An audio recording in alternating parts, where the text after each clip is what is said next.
welcome back to a special bonus episode of Rose and Reads. I'm Sophia. I'm Haley. Yay! We are here. I love a good bonus episode. Ooh, and we're talking about our favorite series ever. My favorite series. Well, Sophia's been wanting to do this series for like ever, and I finally wrapped it up, and we were like, when should we actually do this? Right. And we couldn't decide if we wanted it on our regular podcast or what, but it's just too long. To do. There's so much. I mean, there's just so much. Yeah. So we're going to just break it up into, I think, twos. Yeah, 4, 6. I think twos. Into twos and just throw them out randomly in little bonus episodes. So this is our first one. We're going to do Assassin's Blade and Throne of Glass.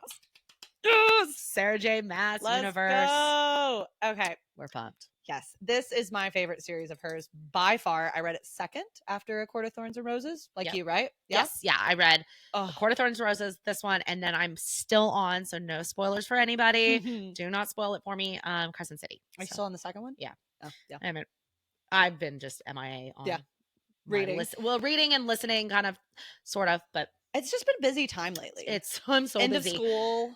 Summer, so we're just much going on. Yeah, but we're here and we want to go over this book review, the two books. Okay, so we read Assassin's Blade first. I know there's this huge online debate of Assassin's Blade first or fourth, but like it's a prequel. It's a novella. I read it first. To do it first. I think you should do it first. I think you should too. Yeah. Yes, you can do it fourth, obviously, but my going into it, it was like, okay, I read this first, didn't really care for it. Oh yeah, you were not happy with it. You're like, this is kind of boring, Soph.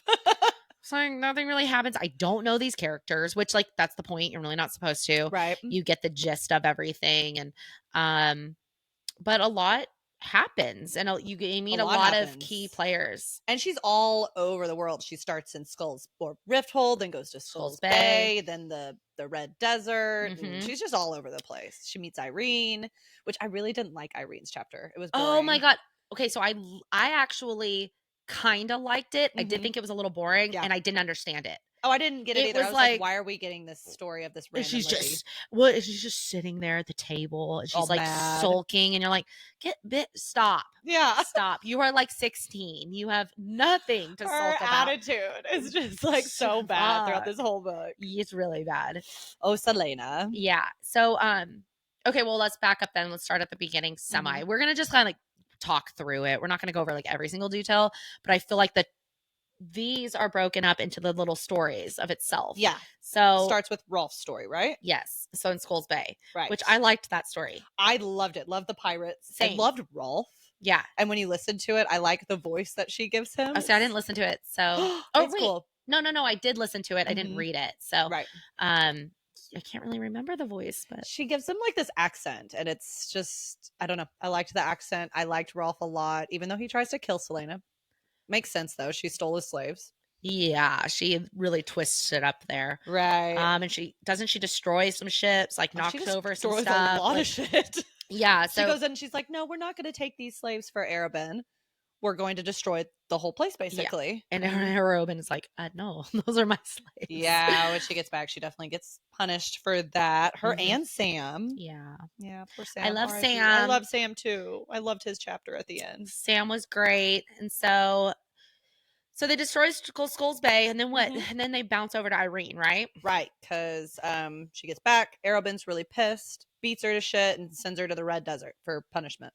Yes. And before she gets to the Red Desert, she's in Inish. Yeah, which is like a very, very hard, poor town. Yeah, shitty town, shitty people. She runs into this chick who's just a waitress, and she teaches her some self-defense, gives her some money, and sends her on her way. Yeah.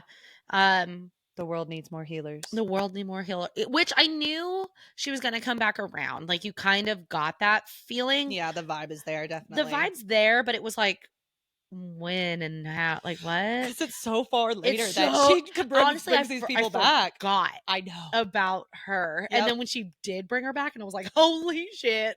Like, Ansel, when Ansel shows up, that's what I was like, holy shit. Ansel was a huge shocker to me. Me too. I loved Ansel though. So, Ansel had like a rednecky kind of voice. She did, and I loved it. I was like, what is going on She's here? like a little cowgirl. It's so funny. I was a little shocked by that Yep. that accent because I was like, everybody else is not that Nope. way other than Ansel. Ansel's got this twang for sure. Yeah, and she's just like, I'm showing up being my badass self. But we also hear about the witches first from Ansel, which I never picked up on until I went back and reread it. I'm like, oh, she's the one who first talks about the witches and her sister or friend getting eaten by one or something. Yes. I just think it's cool how many like Easter eggs are in it. Oh, there's a ton. And well, yeah, so the witches obviously come back into it, and she ends up talking way later to him. Yeah, it's like the last book.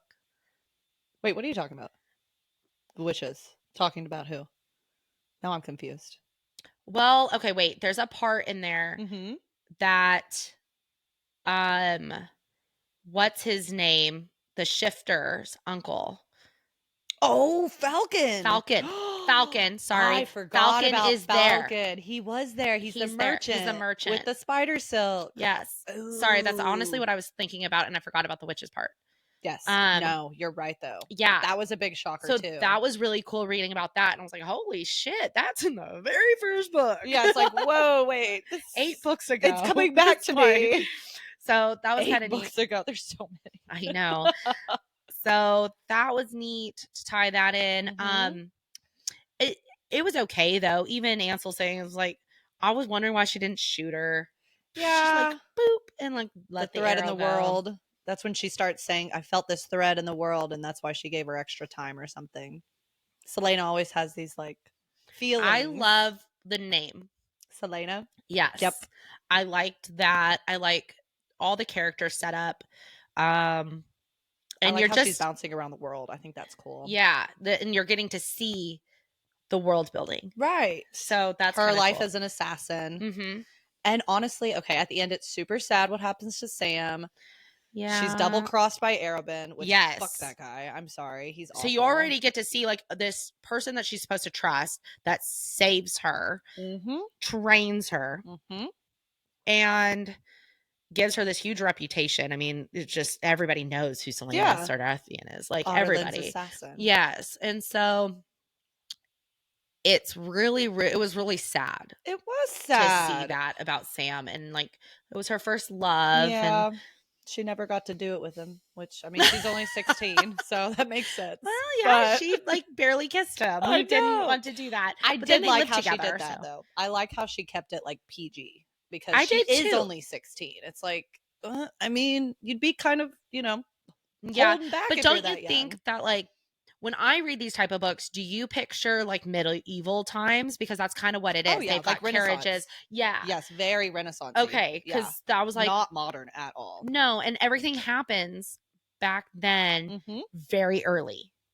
Right. For everything. And that's so true. like people get grow married up quicker. Yeah, people got married at 13. Ugh. I know. Sick. Into like old men sometimes too. Like, ew. Somebody who's like older than your father sometimes. Yes. Oh, no, thank you. So like when I'm reading it, like, yes, she's young, but it was like, but I did like how she made it PG. I like how she made it wasn't PG. This like Court and Throne of Roses is all sex, and you're just like, I can't wait for the steam. I can't wait. Lots more romance. So this was just like world building and character development, epic fantasy, and it was awesome. So good. But okay, at the end when Sam dies, when she discovers that he dies. I couldn't believe that he was really dead. I thought it was going to be like, because his body was so mangled. Same. I thought he was going to come back and that it was some other body, and he never did. I thought he was going to get like resurrected or something. Like his spirit is in this now, and then it's going to I thought they played her and like made it where it was not Sam and he had to leave, and then like he was going to show up in the last book or something. Same. I was waiting for it for the entire series and he never came back. Yeah, and I'm like, never came. He's really actually dead. Yeah, which to me, killing off a main character, because he was in that book, like it was like, holy shit, well, you killed him off now, what are you gonna do for the rest of the 8 books? Like, huh? It just and then even her next love interest doesn't come in for a long time. Nope. Kind of, sort of. So it's, I don't know. It was good. I liked reading it first. In my opinion, read it first. Yeah. So it ends. It ends with her getting caught. She gets caught. She goes to Endovier. Endovier. That's Yep. right. On the way, she sees the Lord of the North on the way, which is a pretty good sign. Definitely didn't pick up on it the first time I read it. No. I was like, oh, cool. She sees a deer. Yeah, white stag. Really great. And yeah. then move on. I'm like, okay, she's done. Now, next book. Yeah, it just kind of ends and she's being hauled off, which I liked that ending, which I thought was awesome because she's literally getting taken and you're like, holy shit. You're like, oh, she's just going to be a slave. Yeah, and like, how is she going to get out of this one? Right. So that was kind of cool. I liked that ending. It ties into, which is ultimately the first book. Throne of Glass. That's, in my opinion, that's just when you read it. You read it first because then it just goes to Throne of Glass. She's been in Endovier for a year, and then Dorian shows up. Yeah. And well, because if you read it fourth, she's like getting hauled off. Right. And then you're like, oh. But I've already read how she comes back. Yeah. So what? I don't know. It was just weird. Yeah. So Throne of Glass. She's a slave. She's been there for what? A year. 1 year in the salt mines, which they say that most women don't survive over like 3 months or something. And she actually tried to escape. She got the farthest. Yeah. Which was kind of cool. I was like, you're such a baddie. I know. I liked whenever she finally went through, like when she snapped, because that's what she says. I snapped one day. And they didn't get how intense it was because nobody gets that far. She almost got free. Yeah, she got to the wall. She like touched the wall or something like that. Like a fingertip away or something like that. It was like so close and so dramatic, so close, but yet so far away. Oh, she is a baddie. So who rescues her? Dorian, Kale, and Parrington is there. Okay. Yeah. So they rescue her. Well, because they need a king's champion. Right. Dorian is the Prince of Ottoland. His dad has it in his head that he needs a champion, blah, blah, blah. It's some weird kind of like just competition. They bring in all very these people. Hunger Game very vibes. Hunger If you Game guys vibes. like the Hunger Games, you will definitely like this book. The first one, for sure. That's what I got when I was reading. I was like, oh, I'm having flashbacks to reading Hunger Games. Well, because they get all these contestants, basically 24 all of them, thieves actually. And the same bad number. people. Yeah, that's funny. I know. And they get all these people together in one room and they train them all up. And they're like, whoever survives can be the king's champion. Yeah, and you don't have to go back to your squalor life that you were living before. Yeah, or you're dead. Either one. And you're like, all right, well, Selena Sardathian is definitely going to win this shit. Right, but they don't let her tell her name. She's Lillian Gordana. Oh, that's right. She's a little fake name. And she's so pissed about it. The whole time she's like, I can't even be Selena. I can't even act like I'm the best. She's got this snooty attitude the whole time, and I love it. Yeah, and she pretends not to be the best. Oh, yeah. Which, in her monologue, you're just like, oh, poor thing. Yeah, which I do think is funny. She's just in her head like the whole time, like, this is so stupid. Yeah, I want to. Oh, it's archery. How funny! Like I learned how to do this when I was 8. Her inner monologue is my favorite throughout the entire series because she's just like, ugh.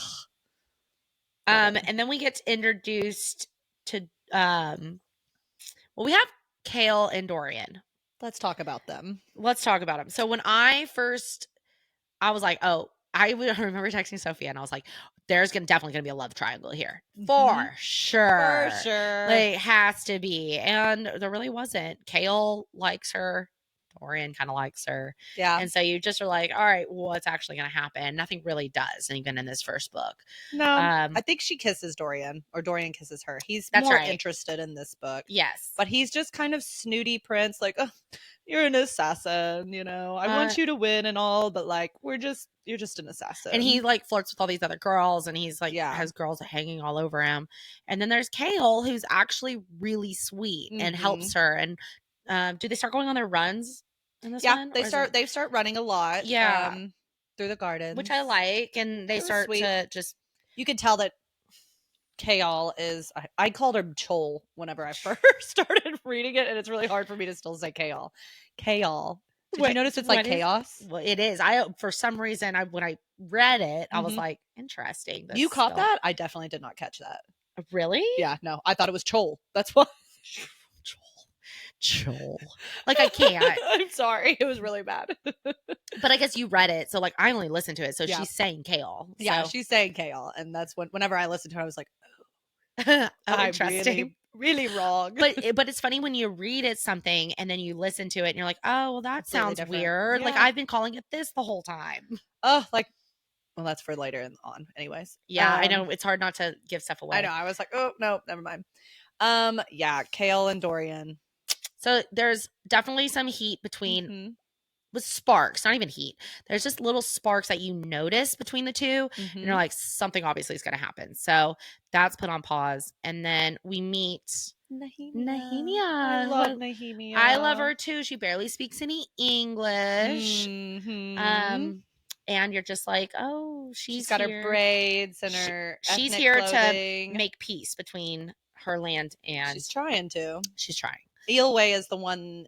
That's her land, and it's been like really invaded by Otterland. There's a bunch of Eelway slaves. We'll just say that. And she's trying to broker peace, like you said. Yeah, and that's basically all that happens in this book with her, right? Or yeah, she likes Selena. She runs into Selena, and Selena can speak Eelway. Yeah, she speaks it in the form of like the poor people, but yeah, it's fine. Just a broken way, yeah, broken way. But she does speak it, and she does know. Yeah, and so I love their little dialogue in Eelway because they'll just be talking shit about Kaltain. Forgot about Kaltain. Kaltain, who like throws herself at Dorian. Oh, Dorian. Her voice. It's so annoying in the book. And you're just like, I hate her. I could not stand Kaltain in the first one. Oh, she was bad. Yeah. I don't really like her. She gets her punishment, which is sad. She straight up, yes, she does. Yeah. She gets what's coming to her. Karma's a bitch. So we have Kaltain, who basically, the end of this book screws her over. Yes. Right? Is it this one or the next one? No, it's this one. Okay. Whenever they finally, at the end, of course, Selena makes it to the final duel with Cain, who's been her biggest nemesis this whole time. Yep. Who Cain just gets bigger and bigger. And throughout the book, there's also been a bunch of murders. Lots of shit happens. Well, this book's just so much detail. Yeah. So yeah, there's been murders, and she finds a secret passage. She's like, of course she's snooping around. Yeah, she's like, there's all these passages. She sees the tower, like the clock tower. The clock tower makes her feel weird. There's lots of stuff being thrown in. Obviously, it's a setup. There's 8 more books, guys. Yeah. So she's setting stuff up. She's got to go through the poison test. There's all these other little tests. Archery. Whenever she's like climbing up the wall with Nox and she saves Nox, that reminded me of the wall in Fourth Wing. Even though I read this before Fourth Wing, when I went back and reread it, I was like, oh yeah, that's kind of like that. Yep. There's a lot of tie-ins. There's just a lot of Easter eggs in this one. You won't catch it until you're through the end. But it was a good story. I liked it. It was entertaining. It had some action. I liked her snooping around. You got to see everything. And when she does, she finds like this creature. That's when she's and it's with Cain in the under bowels of the castle. Okay, would you go into a castle made of glass? Because I don't think I would. Well, she's a little hesitant. Yeah, I don't think I really would, to be honest with you. It's because I imagine like, the city below, and then there's the stone castle, and then the glass castle was built right on top of it, and it's just like in the sky, and you can see the ground whenever you're walking around. It would just be too much for me. Yeah, I feel like it would break. I know. So, I'm just trying to think of like what else, like the end. So the ending, she's in the so she has to duel Cain. Kaltain and Parrington come up with this plan to poison her. They give her the wine. She gets poisoned. She starts acting crazy. She uses Nehemia's staff instead of Kale's sword, which is a big thing. Yes. And then whenever she takes the drugs, she starts seeing visions. There's like demons flying at her. She sees Elena. Elena shows up in this book and helps her. And then the mark on her brow shows up. Yes. The mark shows up. And then she also, doesn't she attack Kale? No. Kale helps her. She gets beat to shit by Cain.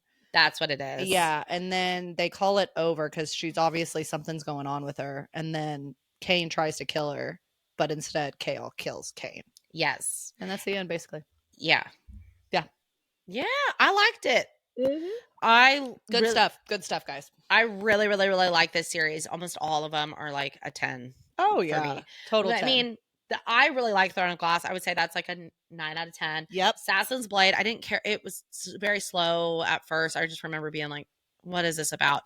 Looking back on it, I like. So I think while you're reading it, I was like a 6. It was like, okay, get through it. Now it's probably like a 8 because I like get it and I know all the characters. And so those are fun. They're all an 8 to 10, in my opinion. Yeah. The only one I didn't like, which we'll get to and we'll talk about, is I can't even say it. I don't even you can't even say it. I mean, we'll get to that later. It'll be in our next bonus episode, or maybe the next one. I know. You shall see. We shall see. I know. Let's cheers. Cheers. That was fun. The start of the bonus episodes of Throne of Glass because we are so excited. Yay. And we just love Selena. This is just the beginning of Selena Sardathian. I love it. Well, all right. Until next time. Yep. Till next time. Thanks, guys. Bye. Bye.